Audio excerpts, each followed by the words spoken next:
Seguimos en Doctor Familia TV, tu revista familiar de salud, en vivo desde Venezuela para el mundo a través de YouTube por tu canal Isla TV.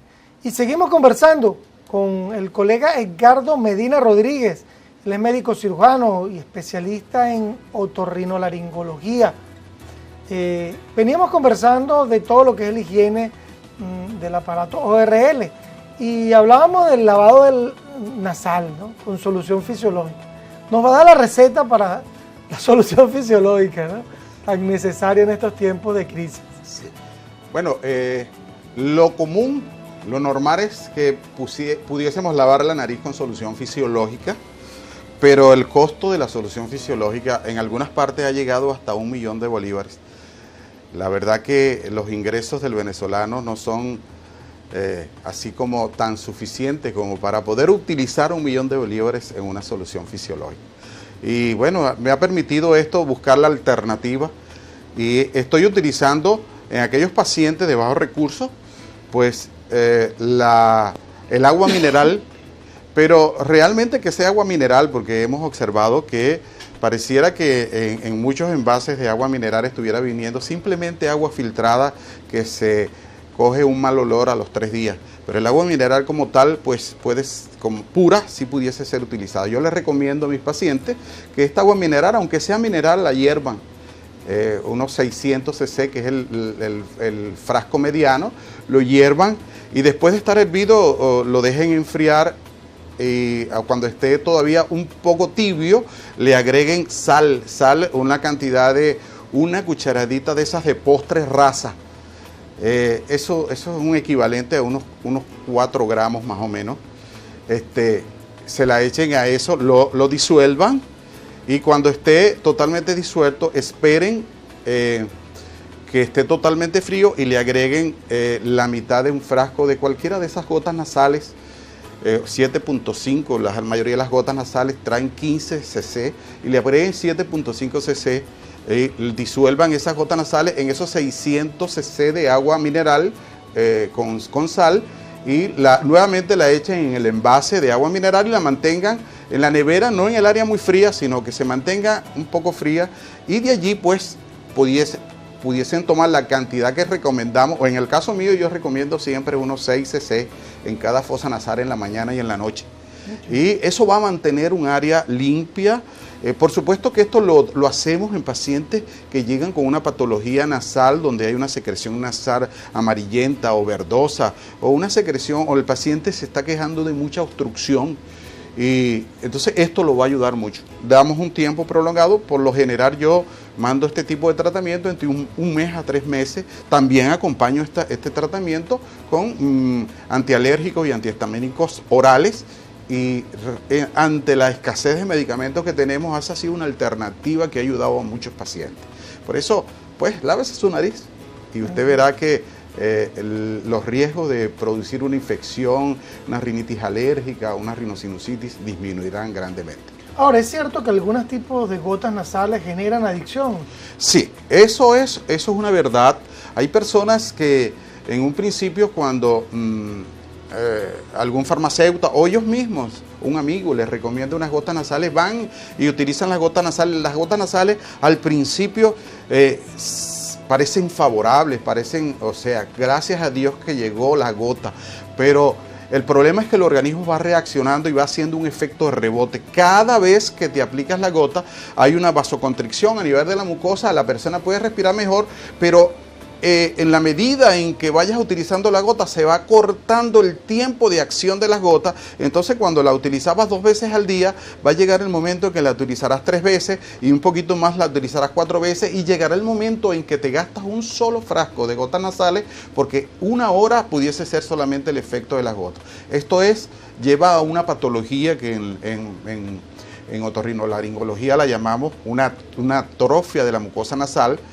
Producimos una rinitis atrófica, eso es irreversible. El paciente que llega a producir una rinitis atrófica, que generalmente se produce por el uso continuo de gotas nasales, pues ya eso es irreversible y el paciente pierde el olor y pierde la sensibilidad para poder percibir el paso de aire a través de la nariz.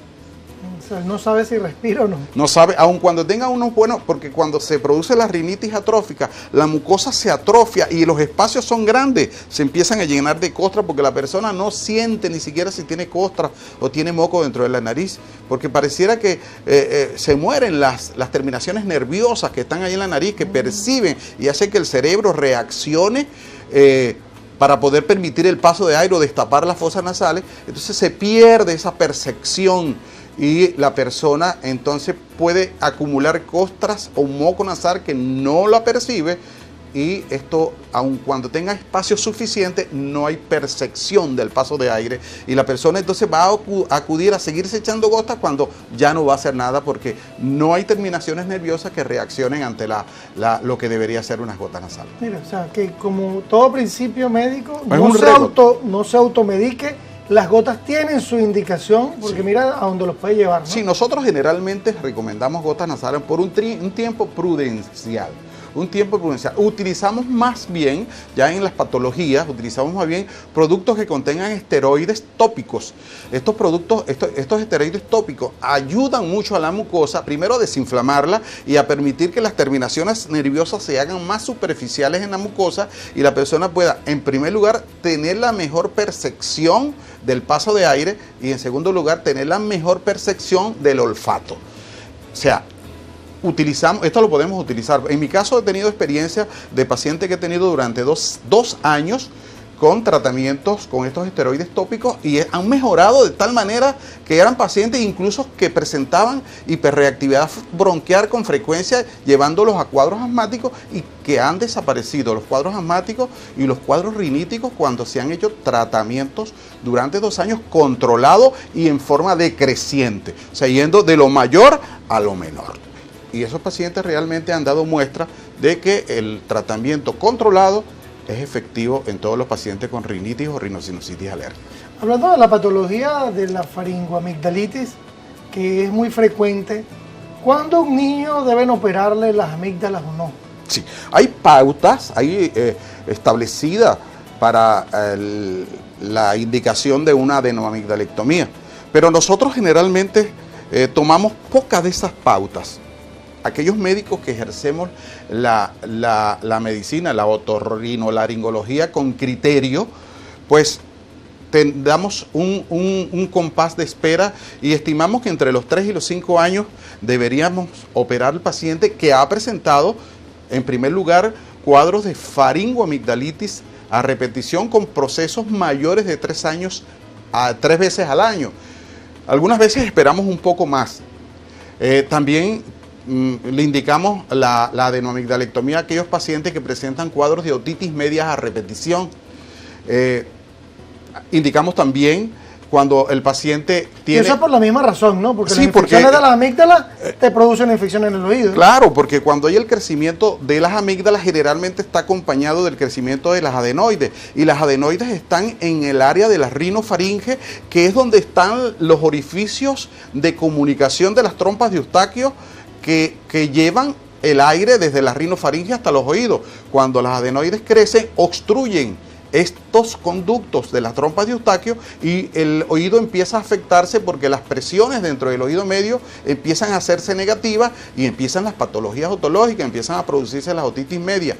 Cuando esto ocurre con frecuencia y el paciente empieza a hacer otitis media serosa recurrente, es recomendable, allí es una de las pautas donde es recomendable sacar las adenoides para evitar un problema de audición al paciente posteriormente. Bueno. Otra de las causas que nosotros consideramos que deben ser llevados a patología estos pacientes es cuando el paciente hace convulsiones febriles por causa de cuadros faringoamigdalinos.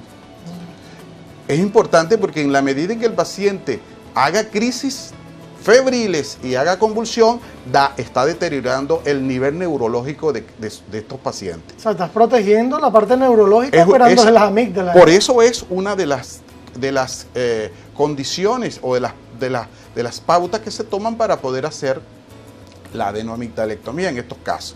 Y otra causa ya en el adulto es la aparición de accesos periamigdalinos por causa de cuadros amigdalinos a repetición, un paciente que desde la infancia ha presentado cuadros amigdalinos, amigdalitis recurrente, y no, mira, porque mamá no quiere, porque le dijo la vecina que no, que si le quitaban las amígdalas se iba a enfermar más. Esto es realmente un mito que debería ser erradicado de la población. ¿Por qué? Porque las personas que sufren de cuadro de amigdalitis a repetición generalmente son personas que durante la adultez y durante su vida empiezan a presentar estas recurrencias, y es más factible que se presente cuadros de acceso periamigdalino, que sí lo va a conllevar automáticamente hacerle una amigdalectomía, porque después de un cuadro de estos accesos, si la persona no se cuida, cada vez que le dé amigdalitis va a presentar un acceso periamigdalino, que ya esto es más complicado y que puede llevar al paciente a otras complicaciones más severas. Hay unas complicaciones cardíacas por enfermedades de la garganta. Sí, uno de los gérmenes que, o quizás y sobre todo en la niñez, que afecta el área rinosinusal, el área amigdalina, en el área de ORL en general, es el estreptococo.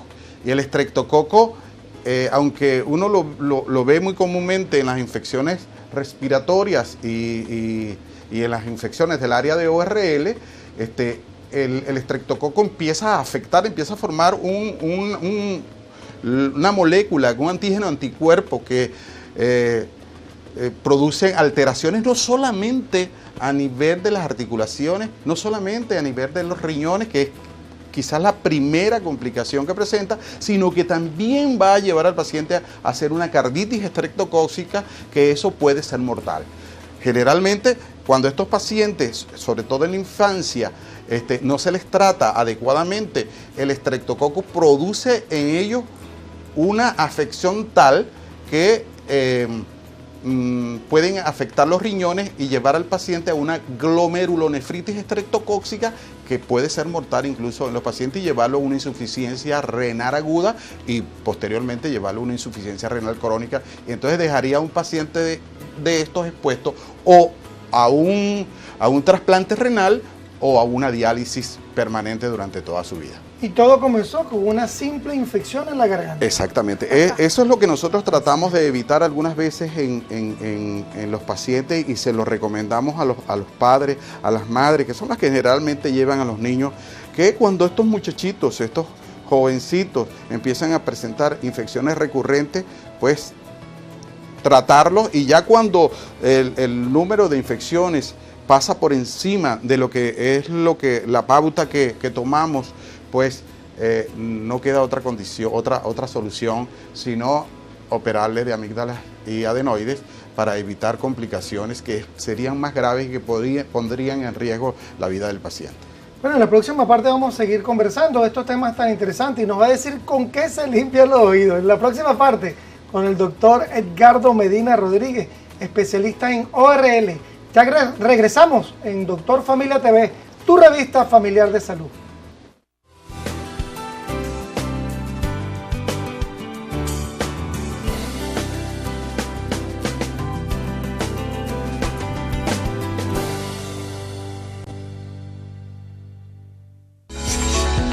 Usted está viendo